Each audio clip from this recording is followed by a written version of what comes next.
Push-ups require the strength of your chest, shoulders, triceps, and even your core, so it's no surprise that the number of push-ups that you can do is closely linked to the strength of your upper body. That's why push-ups are used to test overall physical fitness by organizations like police, military, and even at schools in gym class. Push-ups can also build up your upper body without any equipment. They can even be done at home. So today I want to share 10 major tips that help me literally 5 to 10x the amount of push-ups that I could do. And the first important thing to do is make sure that you're performing push-ups correctly with proper form.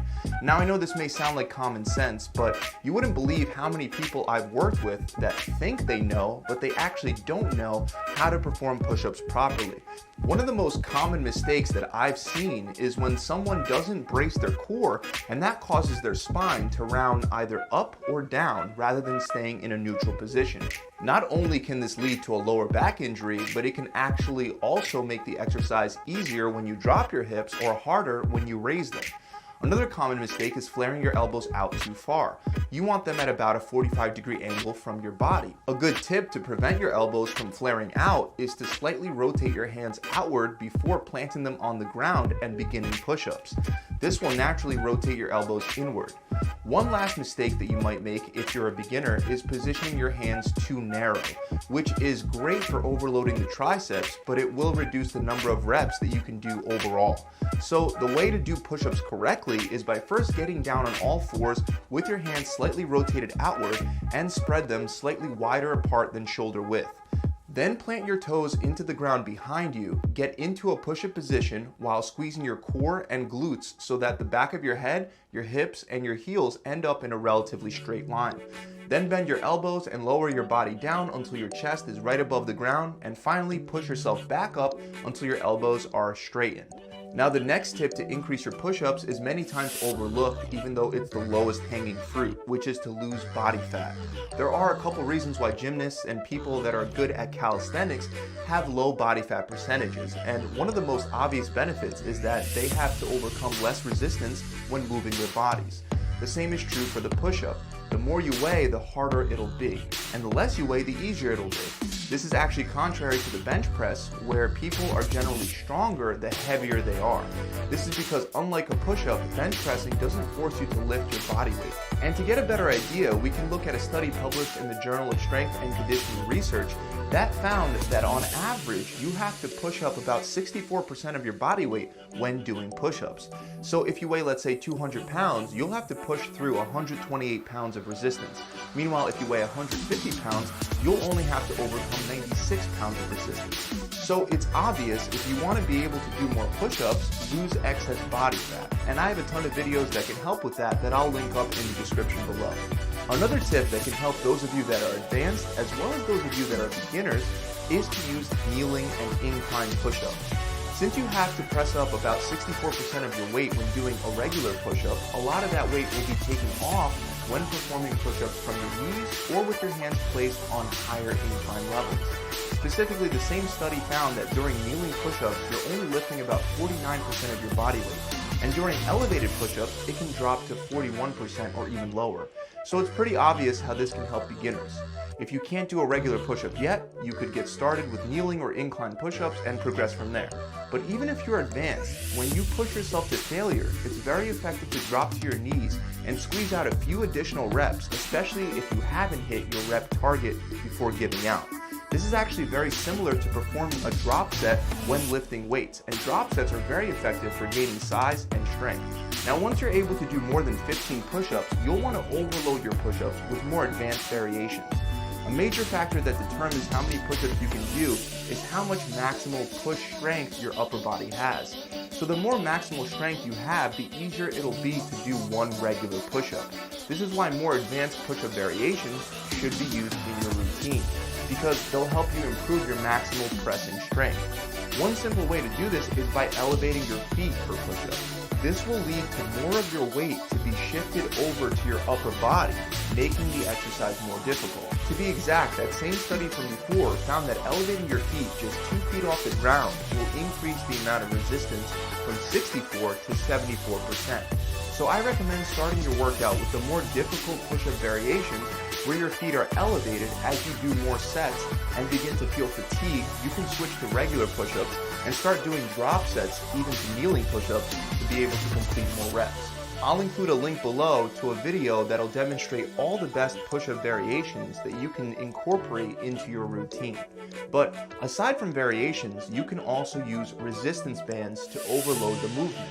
We have studies that show us that bench pressing with resistance bands leads to more strength gains compared to doing the same amount of volume on the bench press, except with regular weights rather than resistance bands. Unfortunately, there are no studies available on whether the same applies to band-resisted push-ups, but when you have built up a solid push-up foundation, it does make sense to add these to your workout routine.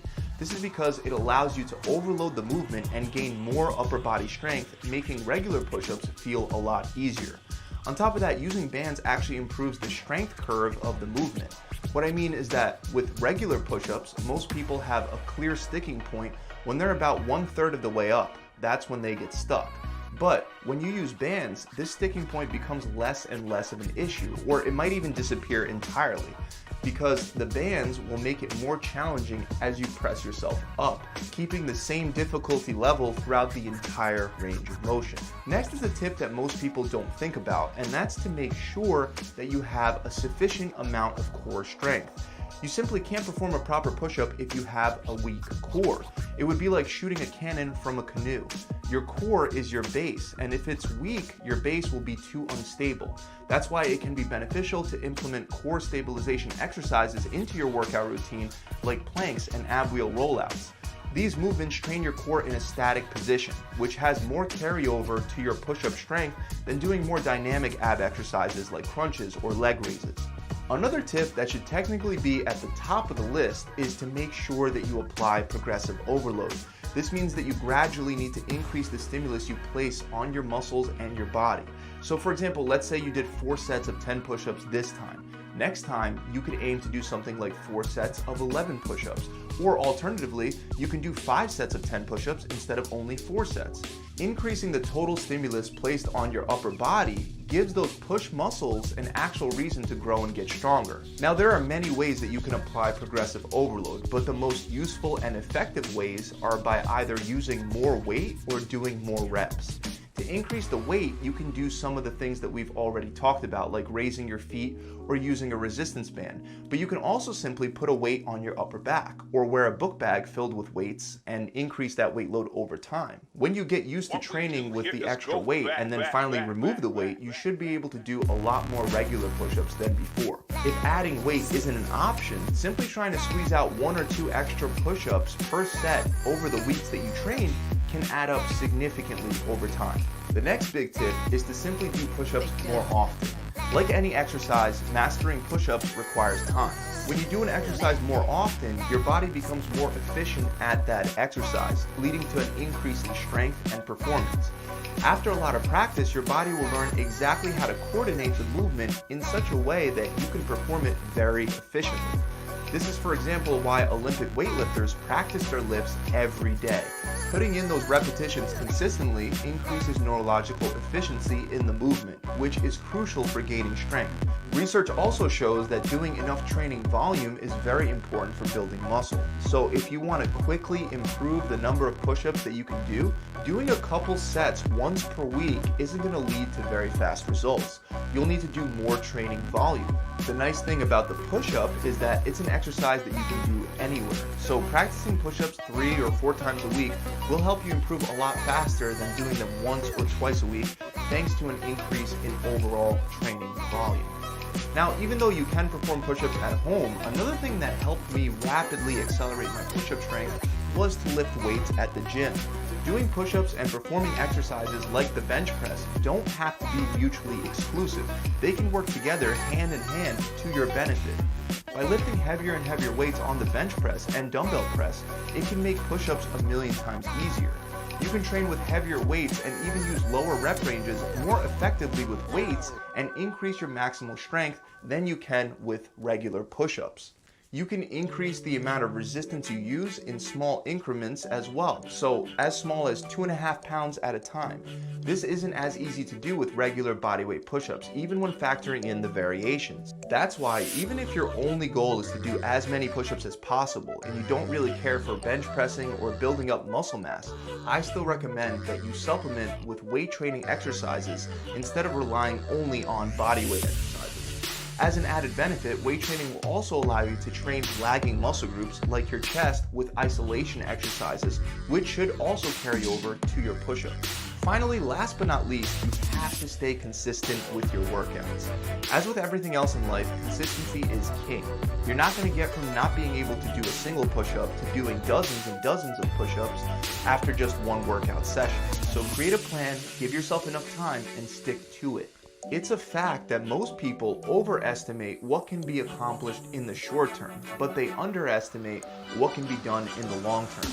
So there's really no reason that you won't be able to work yourself up to doing more and more push-ups.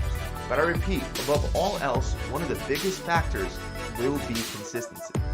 One last thing that I do want to mention, if your goal is to solely improve your push-ups, make it a priority within your workout routine.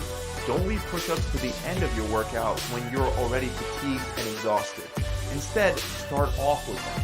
On the other hand, if this is a side goal, you'll want to still start with your heaviest exercises like bench press and then move on to push-ups later.